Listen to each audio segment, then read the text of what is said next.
Hey basketball guys, we have news. Let's go to more Los Angeles Lakers news, but first don't forget to subscribe to the channel and leave your like.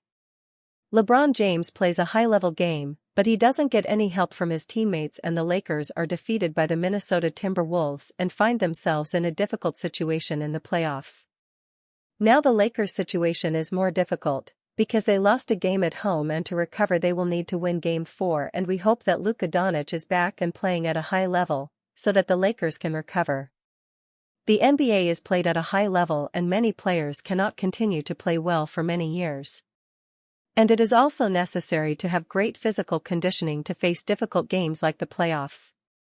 But it seems that time does not affect LeBron James. He is 40 years old and still plays at a high level.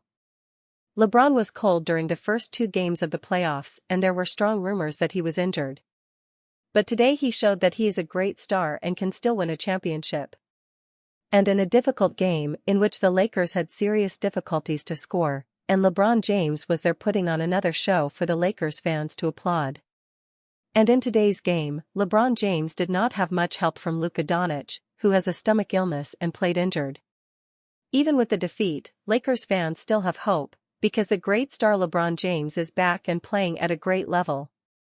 And together with Luka Doncic, it is still possible to win the playoff series. Luka Doncic reportedly dealing with stomach bug during Game 3 versus Wolves. While he's playing in Game 3 against the Wolves, Luka Doncic is doing so while battling a stomach bug. The Lakers may be at near full strength in terms of availability, they are not at 100%. As reported by Lisa Salters, sideline reporter for ESPN, Luka Doncic is reportedly dealing with a stomach bug.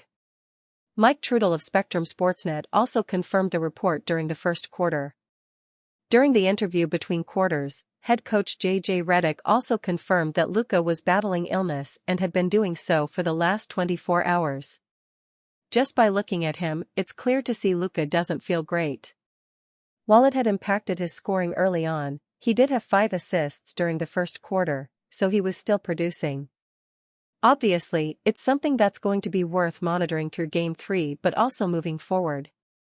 The quick turnaround between Game 3 and Game 4, the two teams are scheduled to play again on Sunday afternoon at 12:30 p.m. Pacific Time, could mean a lingering issue impacts him for that game as well.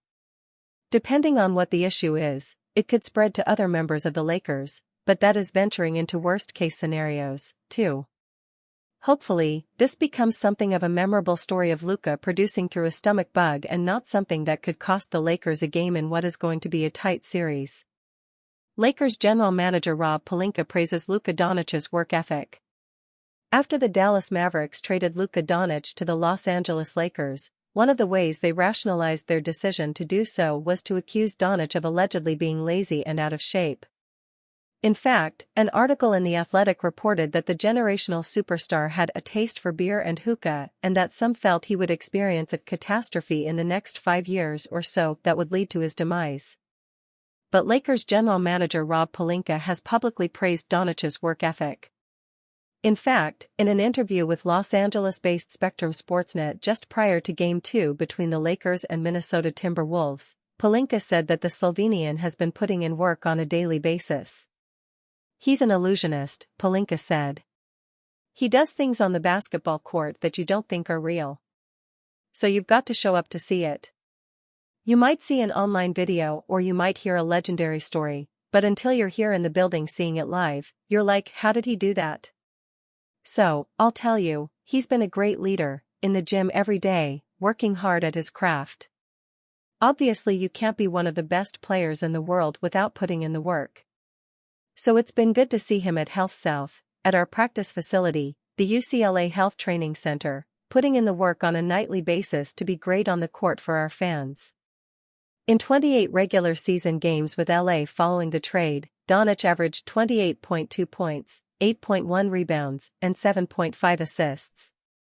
So far in the 2 games against Minnesota in the playoffs, he has had 37 and 31 points, and he missed a triple-double in Game 2 by 1 assist. His arrival single-handedly restored the Lakers' championship aspirations, which had mostly been dormant for 4 years.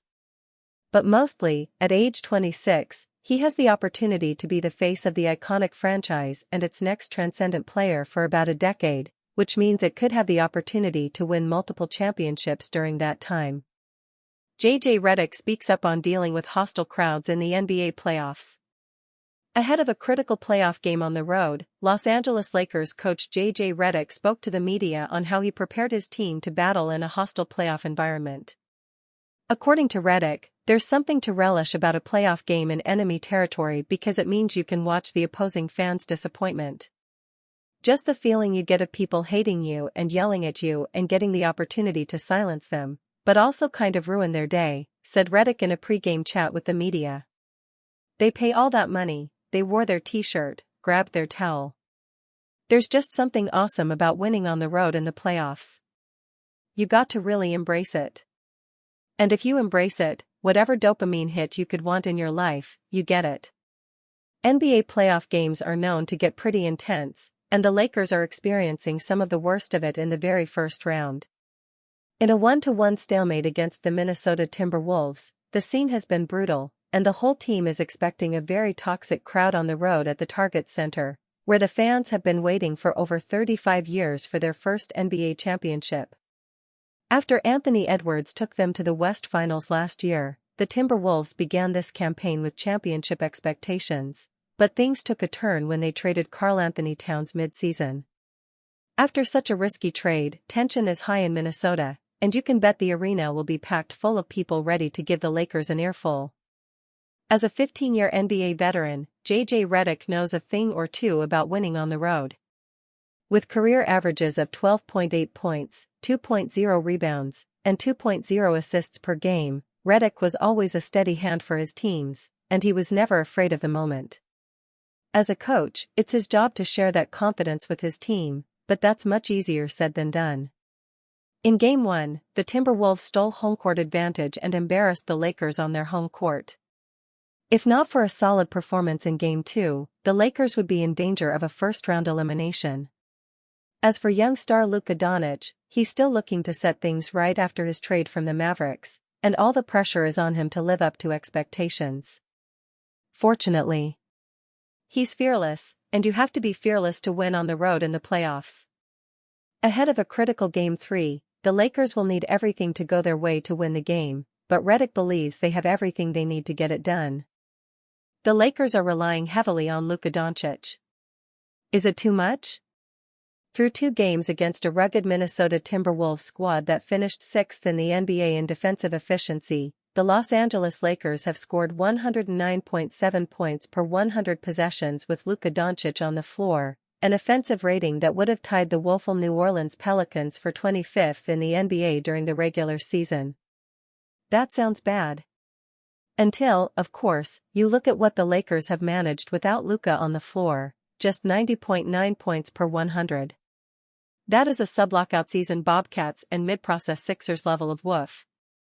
And, as the Lakers and Timberwolves get set for Game 3 of a physical, fascinating and tied series back in Minneapolis on Friday, it's something worth keeping an eye on for a Los Angeles team that has come to be awfully reliant on Luka magic to generate offense. While the mere fact of Doncic's presence in a Laker uniform remains somewhat stunning, what's far less shocking is how he has started his playoff career in LA. It's looked pretty similar to the way he spent his playoff career in Dallas, as one of the most brilliant offensive engines in the sport. Doncic averaged 34 points per game on 50/39/95 shooting splits across the Lakers' first 2 games against the Wolves. As my colleague Tom Haberstroh noted on this week's episode of The Big Number, that's more than any other teammate of LeBron James has ever scored through the first 2 games of a postseason, and it runs Luka's career postseason scoring average up to 31 points per game, second all-time, behind only Michael Jordan. With the Lakers in need of a bounce-back performance after getting smoked in Game 1, Doncic stormed out of the gate with a tone-setting first quarter in which he outscored the visitors by himself, 16-15, en route to a game-high 31 points to go with 12 rebounds and 9 assists. As noted by Justin Kubatko of Statitudes, Tuesday night marked the 14th straight playoff game in which Doncic has scored at least 25 points. That's tied for the 9th longest such streak in NBA history, with only immortals like Jordan, Elgin Baylor, Kareem Abdul-Jabbar, Wilt Chamberlain, and Luka's new teammate, LeBron James, who had 3 separate 15-plus game runs of 25 or more points during his years in Cleveland and Miami. In this series, though, as has been the case since the trade that brought Doncic to LA, James has taken something of a backseat offensively, scoring 19 in Game 1 and 21 in Game 2, on a usage rate that would rank as the third lowest of his postseason career.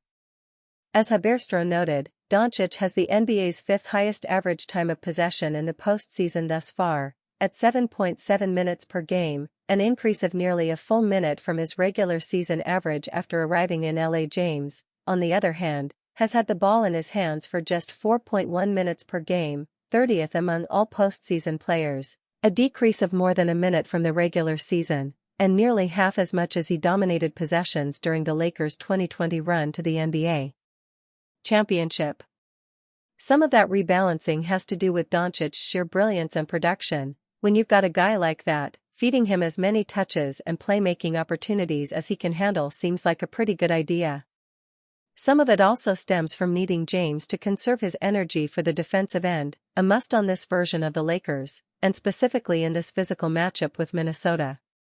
With defensive anchor Anthony Davis shipped out in the Doncic trade, and after LA's pursuit of Hornets center Mark Williams fell through, the only center-sized option in the cupboard for head coach J.J. Redick is Jackson Hayes, a springy 7-footer who's useful as a screen-and-roll lob threat, but who's also proven to be a limited defensive player throughout his career. Hayes averaged 21.8 minutes per game as a starter after the trade deadline. Redick's rolled with him for just 18 minutes total through 2 games against Anthony Edwards, Rudy Gobert, and the Timberwolves. That means that the Lakers have spent about 80% of their minutes against Minnesota playing small ball lineups, where James shares defensive responsibilities up front with Dorian Finney-Smith, Rui Hachimura, Jared Vanderbilt, and even Doncic, who's built like a tank at 6'6" and 230 pounds, and whose size has long been an asset on the glass. Since entering the NBA in 2018, Luka has the highest defensive rebounding rate of any non-power forward/center. As helpful as he is on that front, though, you do wonder if prolonged wrestling matches under the glass with a ravenous offensive rebounder like Gobert, bouts like the ones highlighted by Istok Franco at Diggin' Basketball, will start to add up and take their toll on Doncic over the course of a long series. Especially if Redick continues to lean on Doncic to create to the tune of the 4th highest usage rate in the playoffs for nearly 90% of every game. Doncic sat down for just 13 of the 96 minutes the Lakers and Wolves played in LA, while Luka's certainly no stranger to heavy postseason workloads. 41.5 minutes a night would be more than he's ever logged in the playoffs. It's not like Redick's just riding Luka for fun, though.